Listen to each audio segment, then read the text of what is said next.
Damos la bienvenida, ¿cómo le va? ¿Cómo anda? Muy Diputado bien. electo. Muchas gracias, buen día. Antes de empezar por estos dos temas que lo tienen a usted como protagonista, no de ahora, sino de hace bastante tiempo, quiero preguntarle por algo que ha surgido en las últimas horas luego que el presidente electo, Luis Lacalle Pou, presentara su gabinete, y es que Cabildo Abierto está subrepresentado. Y hay quienes dicen, bueno, el Partido Nacional está sobrerepresentado y Cabildo Abierto, con la votación que tuvo, está subrepresentado porque tiene únicamente 2 ministerios. ¿Usted coincide con esta mirada? Bueno, el Partido Nacional tiene que estar más representado porque es el gobierno, se ganó las elecciones. Después me parece que 2 ministerios, el Partido Cabildo Abierto casi que tiene la misma cantidad de votos que el Partido Colorado. Y el Partido Colorado tiene más ministerios, pero no me parece que sea un símbolo de subrepresentación, o sea, no lo veo como una muestra porque la idea nuestra es apoyar al gobierno desde el punto de vista legislativo y también desde el Ejecutivo, y a veces tener menos representantes en el Ejecutivo le puede dar más libertad, porque usted no se olvide que desde el punto de vista constitucional los ministros son secretarios del presidente. Claro. Entonces, hoy el presidente Lacalle puede tener 4 secretarios del Partido Colorado, son secretarías de Estado, desde el punto de vista técnico, ¿no? Y bueno, y 2 secretarías del Partido Cabildo Abierto. No me parece que sea un tema que... ¿Usted no sondeó que dentro de Cabildo Abierto hubiera cierto malestar por esta situación? No, nunca, a nosotros no nos manifestaron nada. Puede haber alguna opinión aislada de algún representante de Cabildo, pero el Cabildo como partido no se ha pronunciado. Dio la impresión incluso que a Cabildo Abierto hubo que convencerlo para integrarse al gabinete ministerial. El propio Lacalle Pou había dicho, bueno, yo le planteé a Guido Manini Ríos ser ministro de Salud Pública y él me dijo que no. Como que incluso esta demora de la conformación del gabinete, dice, bueno, es que Cabildo Abierto no terminaba de responder los nombres para integrarse. Fue así, efectivamente. Fue así. Además, que la principal figura de un partido esté integrando el Poder Ejecutivo es un tema también de estrategia política. Cada partido lo resuelve a su manera.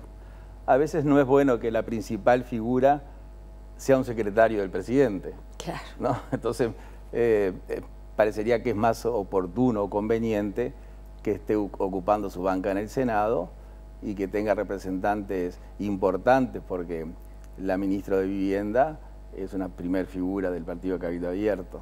Y el Ministerio de Salud Pública también se le ha dado a un técnico que no tiene actividad política, pero nosotros siempre defendimos los técnicos en los cargos. Incluso la Constitución establece que en determinados cargos debe haber personas con competencia personal, funcional y técnica. Y eso se ha desvirtuado un poco. Respecto a precisamente la figura del ministro de Salud Pública, el doctor Daniel Salinas, que ha aparecido información controvertida vinculada con sus negocios particulares, sus vínculos con ACE, por trabajar precisamente en ACE. ¿Cómo vio toda esa situación? Porque bueno, hay todo un capítulo vinculado con sus vínculos con personas que estuvieron en el pasado vinculados con la dictadura, pero también está este otro tema, ¿no? Trabajar en ACE, tener negocios privados. ¿Cómo vio todo? Digo, porque usted es bastante atento, ¿no? Sí. A todos estos temas que están vinculados con lo legal y lo ilegal, y lo que corresponde y no corresponde desde el punto de vista constitucional, ¿no? Bueno, ACE es un misterio, porque yo creo que toda la gente que trabaja en ACE ha tenido negocios con ACE, en este gobierno que está terminando. Incluso ha habido personas procesadas por ese tema. Sí. Entonces, nosotros tenemos un hecho real, que son muchos directores de hospitales públicos y servidores médicos de ACE que contrataron con ACE y que fueron procesados por conjunción del interés público y privado, lo que implica que se beneficiaron sin dolo, que es un tema penal, pero, o sea que ya viene como, es un instituto que viene como caracterizado por cierta ola de no transparencia. Tuvimos directores de ACE que fueron destituidos por falta de transparencia y procesados. O sea que es un instituto muy especial. Eso es real. Con respecto al nuevo ministro de Salud Pública, es un rumor. Las investigaciones que se hicieron terminaron en nada prácticamente. O sea, no hay una conclusión que lo condene al futuro ministro. Y después usted puede juzgar a un ministro, porque yo escuché el otro día que había legisladores del Frente Amplio que ya estaban anunciando una posible llamado a sala incluso del ministro. Y al ministro se lo puede llamar a sala por sus actos de administración y de gobierno. Por lo tanto, todavía no ha habido ni un acto de administración y de gobierno. Es decir, que es imposible que haya un llamado a sala desde el punto de vista técnico. Digo llamada a sala porque siempre hablamos de interpelación, y la palabra interpelación no existe en la Constitución uruguaya, pero se ha impuesto. Entonces, son rumores, son comentarios, denuncias que tal vez tengan cierto fundamento, pero la noticia real es que él presentó documentación al presidente de la República, que el presidente electo la dio por buena. Entonces, no me merece otro comentario que ese. Si algo se demuestra que no es así, se verá en su momento, dice usted. ¿Están dispuestos a rever eso desde Cabildo Abierto?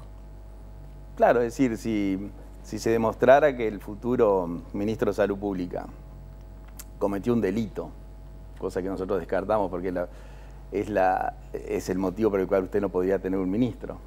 Es decir, lo que uno hace en su vida personal, de quién es amigo, con quién come un asado, con quién toma mate, eso nadie puede ingresar en esa esfera porque es la vida privada de la persona.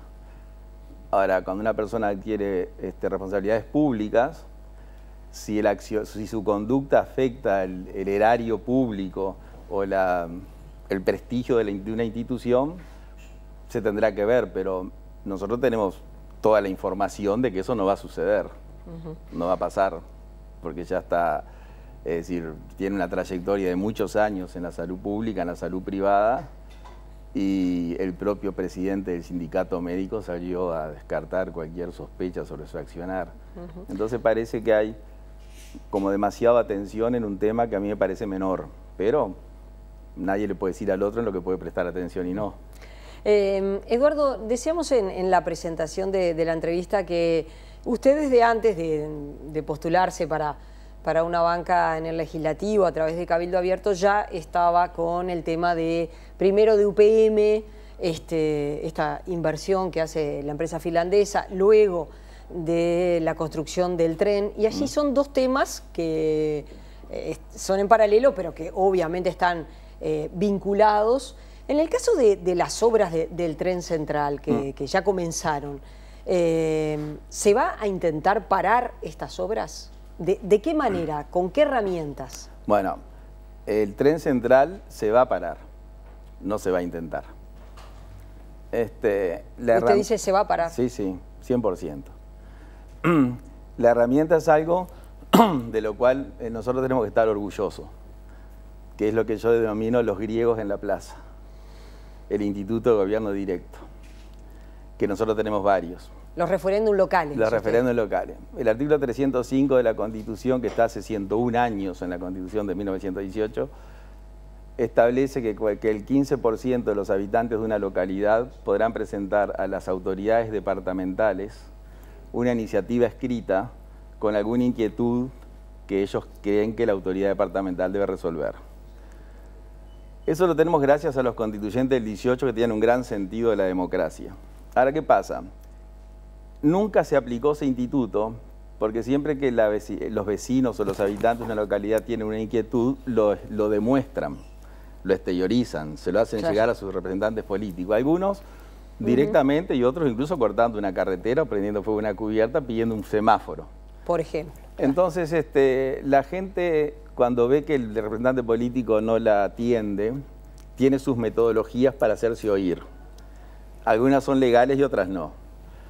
En este caso, como todos los partidos políticos con representación en el Senado están atrás de UPM, eso lo han dicho todos, la gente se encontró con que no había ningún representante político que atendiera el reclamo a sacar el tren de un lugar que si fuera en Montevideo sería en el 18 y Ejido de Sarandí Grande, 25 de Mayo, Durazno, sí, el tren que atraviesa los pueblos. Exactamente. Y usted dice, van a estar esas firmas para, ya están, las firmas ya están. Además el tren es un tren que la gente no lo conoce, es un tren que tiene 1 kilómetro de extensión, es decir, que cuando la locomotora está en la Plaza Independencia, el último vagón está en la Plaza Libertad. Tiene 22 frecuencias diarias, los 365 días del año, las 24 horas del día, y transporta productos químicos de Montevideo a Paso de los Toros y de Paso de los Toros a Montevideo celulosa. Se desplaza a 80 kilómetros por hora y cuando va por la planta urbana va tocando bocina, y cuando pasa por la ciudad va entre muros. Es decir, cuando va por el campo va entre tejidos y cuando pasa por la ciudad va entre muros. O sea que la ciudad la divide con un muro al medio y cada 1 kilómetro hace un pasaje peatonal. Entonces a las ciudades del interior las destruye. Absolutamente las termina desde el punto de vista social y urbanístico. Entonces empezamos en Sarandí Grande a recoger firmas, el 15%, y otras cantidades de localidades, Santa Bernardina, Durazno, Florida, Sarandí Grande, 25 de Mayo, Juanicó, Canelones, La Paz, Las Piedras, Progreso, empezaron la campaña y hoy llegamos al 15%, pasamos el 15% de las firmas, y ahora cuando la Junta Departamental el año que viene termine su receso, que es en enero, finales de enero, vamos a presentar la iniciativa que lo único que dice es que el tren ferrocarril central no pase por la planta urbana, que se vaya al campo, como son en todos los países del planeta, los trenes de carga por la zona rural. Ustedes dicen, no es que no lo hagan, lo que no se quiere es que parta las ciudades al medio. Exactamente, es decir, toda la gente que está levantando firmas, hay gente que incluso apoya a la planta UPM. Entonces nosotros tuvimos cuidado en el tema del tren, desviar el tren de la planta urbana. En lo personal, o sea, como persona física, yo individual, tampoco quiero la planta de UPM en las condiciones que se entrega al Uruguay a UPM. O sea, Uruguay le ha entregado, incluso publicamos un libro hace unos días que se llama La Entrega, donde es la mayor entrega de soberanía que se recuerda en el Uruguay es la planta de UPM. Hace 3 días la UPM presentó una carta en la Dirección de Medio Ambiente presionando porque no la dejan forestar los alrededores de la Quebrada de los Cuervos, que la piensan forestar. Entonces es una invasión absoluta. Pero volviendo es una zona protegida, además. Zona protegida. Y ahí estamos alineados al director de Medio Ambiente, que está defendiendo la quebrada. Pero volviendo al tren, las firmas se obtuvieron, por lo tanto se van a presentar, y hay una ley que reglamenta lo que sigue después que usted presenta la firma. Y la ley lo que dice es que, presentada la firma, la Junta Departamental tiene 40 días para resolver el tema, y si no lo resuelve positivamente, o sea, si no acepta lo que los vecinos le piden, o lo rechaza expresamente, o deja vencer el plazo de 40 días, el intendente debe llamar a un referéndum en un plazo no mayor a 60 días para que los habitantes de la localidad, no del departamento. No del departamento, sino de la localidad Exacto. afectada. Y ahí, según todos nuestros sondeos, el 80% de los habitantes de la localidad van a votar a favor del referéndum. Conclusión, el tren se va a parar. Y nosotros le estamos haciendo un favor al presidente Lacalle. Pues el presidente Lacalle, cuando era senador... Sí, hizo un llamado a 3 ministros y se mostró, no en contra, como usted dice, de UPM, sino en contra del contrato que el gobierno había firmado, este gobierno había firmado con la empresa. Exactamente. Eso es público. Él lo ha dicho. Entonces ahora el presidente Lacalle dijo lo único que podía decir. El Uruguay tiene seguridad jurídica, que yo estoy de acuerdo con él, o sea, está bien lo que dijo. Pero ¿qué va a pasar ahora? Cuando haya 8 o 9 referéndum que paren la construcción del tren y que haya que reotorgar el trazado de la vía, el presidente Lacalle le va a decir a los ejecutivos de UPM, yo quisiera cumplir el contrato. Pero no puedo porque no tengo... Pero no puedo porque hay un acto de soberanía popular que está por encima mío, que incluso le pasó al padre del presidente Lacalle. O sea, nosotros tenemos antecedentes. Lacalle Herrera, en su presidencia del 90 al 95, aprobó la ley de empresas públicas. Sí, hubo un referéndum que... Empezó a aplicar la ley que era una especie de privatización de ANCAP y Antel y otras empresas y Pluna, y la ciudadanía se movilizó. Lo paró por referéndum y ahora, el presidente no lo pudo seguir, que ya había iniciado la privatización. Sí, pero sí, y el Uruguay no sufrió ningún juicio porque no hay juicio que vaya contra la voluntad popular. Y usted dice... hay que renegociar el contrato, pero la planta se tiene que instalar. No. Yo sé que usted está en contra de la instalación de la planta, pero digo, lo que ustedes plantean en esta instancia es una renegociación de contrato, claro, no que la empresa se vaya. Yo le digo, mire, UPM tiene una planta más en Fraiventos, sí, y Montes del Plata tiene una en Colonia. En esas plantas no hay contrato. Vinieron los extranjeros, los inversores extranjeros, en base a la ley de la década del 90 que permite la inversión a cambio de exoneración tributaria.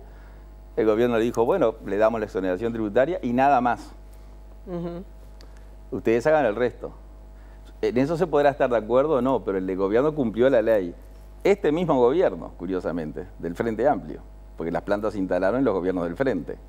Ahora, con UPM2 se hizo un contrato que no tiene explicación.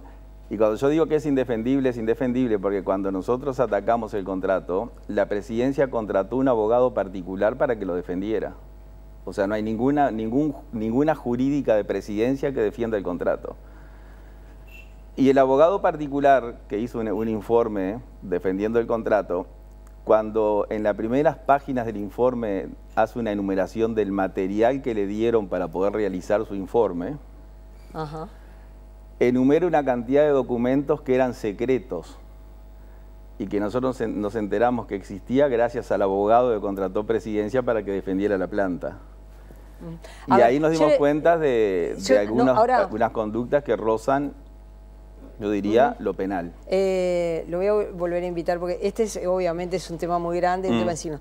Algunas entrevistas que yo he hecho aquí, le hago algunos comentarios. Sí. A ver, cuando UPM viene a instalar la planta, esta segunda planta plantea la posibilidad de hacer esta inversión, quiere hacerla en el mismo lugar donde está la primera planta, que es sobre el río Uruguay.